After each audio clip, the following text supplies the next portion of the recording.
Mohammad Ashikur Rahman, Saudi প্রবাসী।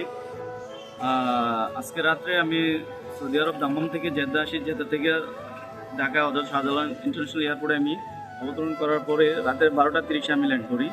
Land করার পরে এয়ারপোর্টের ভিতর থেকে প্রবাসী কল্যাণ যে ট্যাক্সি আছে ওইখান থেকে আমি একটা ট্যাক্সি ভাড়া করে ডাইরেক্টলি আমি আমার বাড়ির উদ্দেশ্যে রওনা দিই। আমি যখন রাত আনুমানিক 3টা 55 আমি তখন চান্দিনা স্টেশন পৌঁছেছি।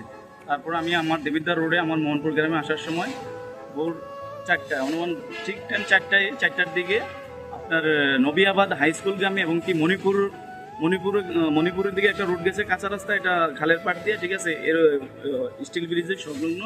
যখন আমাদের গাড়িটা স্টে করছে তখন 8-10 জন ডাকাত আইসা, তাদের মুখ বাঁধা ছিল, ঠিক আছে, আইসা আমার স্বর্ণ নিয়ে গেছে, 8 ভরি স্বর্ণ এবং কি $10,000 ছিল এবং কি আমার ল্যাপটপ ছিল এসপি, তারপরে আমার মোবাইল ছিল ইনফিনিক্স এবং কি মোটরোলা একটা সেট ছিল, ঠিক আছে, আমার সর্বোচ্চ 2টা লাগেজ ছিল, যা যা মালামাল আছে সবগুলো ওরা নিয়ে গেছে, কিন্তু আমাকে কোনো কিছু দিয়ে যায়নি। জাস্ট আমার হাতের সেটটা আমি অনেক রিকোয়েস্ট করার পরে ওদের আমার সেটটা দিয়ে গেছে এবং তাদের পরনে ছিল সেন্টে গেঞ্জি আর হচ্ছে আপনার লুঙ্গি, ঠিক আছে, আর হাতে বড় বড় অস্ত্র ছিল, ধারালো অস্ত্র ছিল।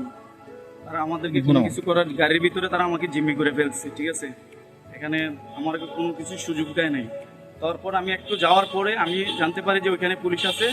তরুণ মাদ্রাসার একটু আগে ওইখানে যাই দেখি তারা পুলিশ এখানে সিএনজি দিয়ে বসে আছে, ঠিক আছে।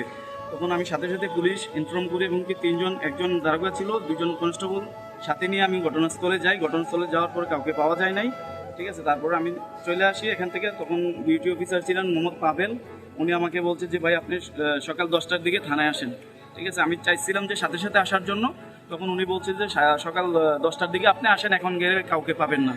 তারপর আমি এখানে আসি, আসার পরে এখন আমি একটা লিখিত অভিযোগ করছি এবং কি আপনাদেরকে আমি জিনিসটা অবগত করছি। 26 লক্ষ টাকার মতো আমার মালামাল নিয়ে গেছে তারা আমার কাছে। তাদের মধ্যে আমি কাউকে চিনতে পারিনি, ঠিক আছে, তাদের তো মুখ বন্ধ ছিল না, মারধর কর্তৃত্ব ছিল, গলা ছুরি লাগাইছে, ঠিক আছে।